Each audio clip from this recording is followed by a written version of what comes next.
Imagina o seguinte, 2017, 2018, eu rodei o estado inteiro com o Kim, e a gente fazia palestra, a gente rodava o Brasil inteiro, e todo mundo era amigo, e a direita era todo mundo, contra o PT, contra a esquerda.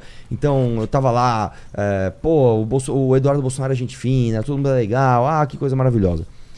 O Bolsonaro ganhou em 2018, quando ficou Bolsonaro e Haddad, a gente tampou o nariz, a gente falou, tudo bem, não é o que a gente quer, não é o homem perfeito, mas vamos ver o que dá.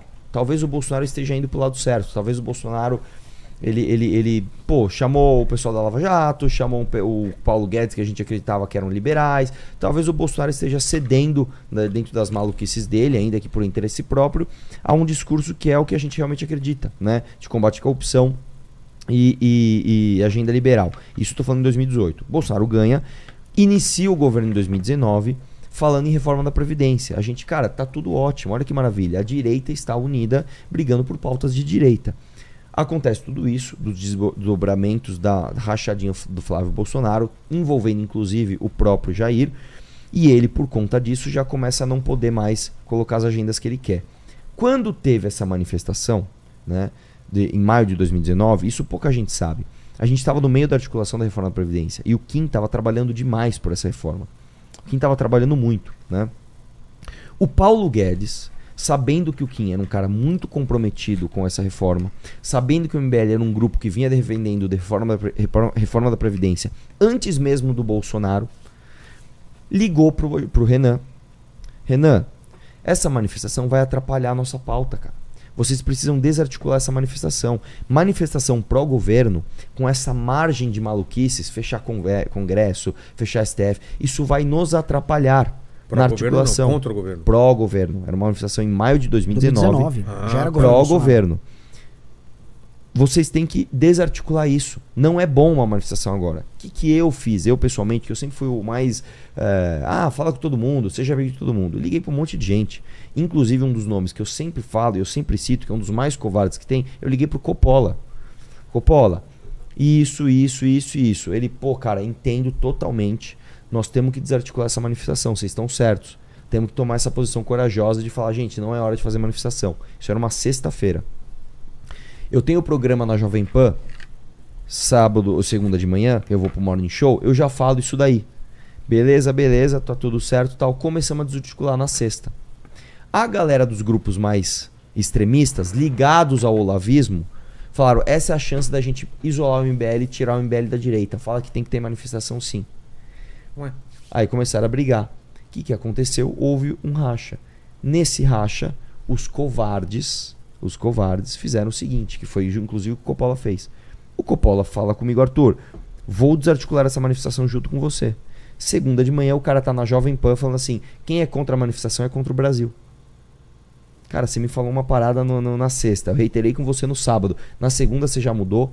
E aí a gente foi entender o que tá rolando. O governo Bolsonaro entendeu que, não quero saber se é bom, se não é. Cara, não dá pra bater de frente com as pessoas aí também, né? Vamos deixar eles fazer as manifestações aí. E faz a manifestação. E aí colocou todo mundo pra defender uma manifestação que era, de fato, golpista, isso em 2019. E tava só a gente falando, gente, isso é loucura. Não pode. Foi aí que teve o Derrete MBL. Foi aí que teve um racha mesmo. E aí, cara, nessa hora a gente sangrou. Por quê? Uma analogia que eu sempre faço é o seguinte.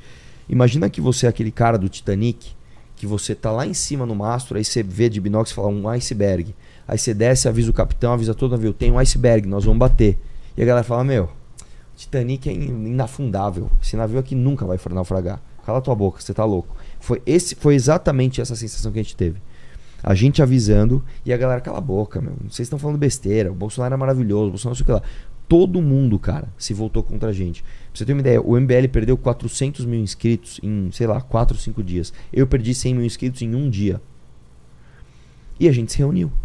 E a gente falou assim, cara, o que a gente faz? Nós estamos na maior crise que a gente já viu. Tá todo mundo ferrado, a gente só tá apanhando. E aí a gente teve uma conclusão, a gente só tem 2 opções. A primeira opção é o seguinte, a gente manter o nosso discurso, que é o que a gente acredita, e sangrar talvez até a morte.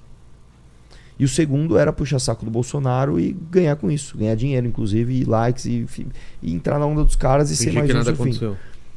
Alguém tá afim de fazer isso aqui? Todo mundo, não, eu não tô afim. Vamos pra cima então, vamos sangrar junto. E nós sangramos junto. Nem o cara. Holiday não falou nada? Ninguém, cara. O nessa Holiday época, tava junto. nessa época todo mundo tava junto. Porque agora virou outra... Mas calma que eu assunto o Holiday é outra coisa. É que assim, a gente tá em 2019. A gente tava tentando fazer recapitular no tempo. Claro. O que rolou naquele período que o Arthur descreveu que foi isso aí? O governo Mas Bolsonaro... nessa já começa também uma demandada de influenciadores e tal? Não, os influenciadores... Assim, a pergunta é quem não ficou com o Bolsonaro? Naquela época ficou a gente, logo depois o Danilo, começam a apertar o Danilo já é cancelado por eles. A grande virada de chave foi em outubro por causa do Aras. Quando coloca o Augusto Aras, aí o próprio Nando falou, mano, tô fora. E aí uma turma pequena ainda rompe. Mas tudo bem, isso é uma briga dentro da direita. O que interessa é, o que esses caras ficavam tratando nesse tempo? Ali o Bolsonaro quis fazer uma manifestação que assustasse o STF e a Câmara dos Deputados pra mostrar, eu tenho poder, eu tenho o povo na mão, eu tenho caminhoneiro. Eu passo por cima de todo mundo se eu quiser. E enquanto isso ele tava, a gente conversava com gente dentro do governo. Ele tentava cooptar gente das Forças Armadas. Esses 8 mil cargos que ele botou de gente das Forças Armadas dentro da máquina do governo federal não foi só porque ele considerava militares mais técnicos. Só uma coisa, só pra você entender o número. 8 mil cargos na mão de militares é um recorde histórico. Nem o governo militar teve tanto cargo militar no governo. Então, o que o Bolsonaro fazia ele tentava aparelhar as instituições militares. O Olavo e a turma do Terça Livre e toda essa galera deles atacava e cancelava generais que não eram favoráveis à tese golpista. Então, por exemplo, o Olavo chamava o Vilas Boas, que tá doente, coitado, uma doença complicada, degenerativa. Aí ele é o Vidas Boas. O Santos Cruz era atacado. O Santos Cruz era de guerra. Uma forma tosca e nojenta deles. E aí ele atacava, e eles foram cancelando. Era relatado pra gente, era uma coisa desesperadora pra gente explicar. Era relatado assim pra gente. Assessores de deputados bolsonaristas que... Os assessores eram amigos nossos. Eles falavam, Renan, o Alan dos Santos tá montando, sei lá, bate-papo, vamos ler teoria revolucionária sobre Lenin, vamos discutir Lenin, tomada do poder na Revolução Russa. Lá na casa chamava assessores de deputados pra ficarem estudando o que fazer. E era uma coisa maluca, é uma coisa até infantil de você comentar, mas... Né? Vem aí a grande oportunidade histórica do bolsonarismo pra isso, a pandemia. Quando a pandemia surge, e aí surge essa briga do STF com o Bolsonaro, isso começa a ficar mais claro, ali, nesse momento, você tem o bolsonarismo radicalizando, porque ele queria ser rebelde, eu não consigo governar, quem governa é o STF. E ali o STF, já com aquele inquérito do Xandão, ele... Não é do Alexandre, é do Toffoli. É que, assim, ele começa a ir pra cima demais. De onde surge esse inquérito? Esse inquérito, ele, originalmente, ele começa... E a intenção desse inquérito era pegar a Lava Jato, verdade seja dita, era pegar a Lava Jato, muito menos o bolsonarismo, mas a Lava Jato, e eles estavam preocupados com ataques que aconteciam ao STF. E eles achavam, dentro do STF, que de alguma maneira os ataques que os ministros sofriam eram indiretamente tocados pela turma da Lava Jato. Eles achavam que eventualmente podia ter a ver com vir pra rua, com o MBL, que eles achavam ali dentro que isso era, que eles eram, a gente era braço do lavajatismo, daquela, na época do Dallagnol, queria fazer um fundo multibilionário de dinheiro recuperado da Lava Jato pra patrocinar campanhas contra a corrupção. E aí o STF e o sistema político brasileiro, e essa é a verdade, a elite política brasileira que estava sendo presa, que envolve MDB, PSDB, PT, que tinham representantes no STF, sentam e falam, vamos se pactuar aqui, vamos acabar com essa Lava Jato, vamos acabar com essa bagunça, tá ruim. Entrou um maluco no poder que tá querendo dar um golpe, isso já começo de 2019.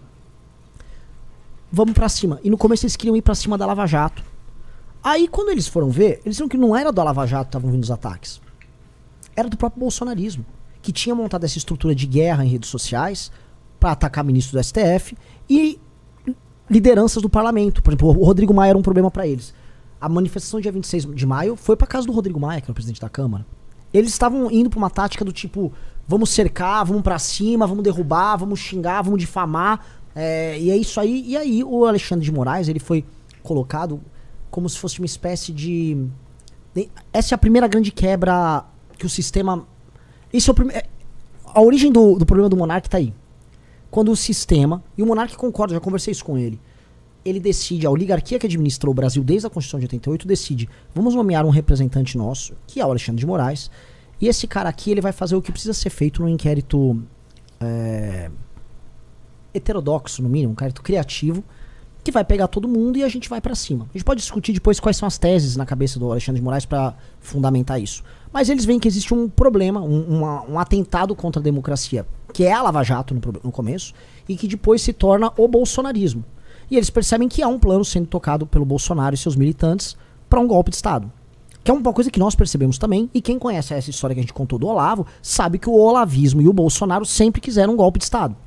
Sempre quiseram. Ainda mais quando o Bolsonaro vê que o filho dele está cercado.